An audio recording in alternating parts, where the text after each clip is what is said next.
only that is okay, it's also very good to help to balance the pea soda. I will honestly tell you guys, try this at home. It works, and lemon juice works really well.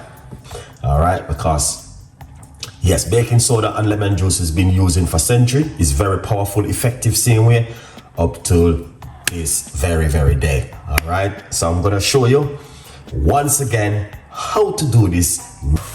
All right, yeah, something I like to do it that way and see when it froth, because when it froth like this, it is. This is amazing and fantastic. Like, all right, good vibes. But big up on yourself, and also remember you can also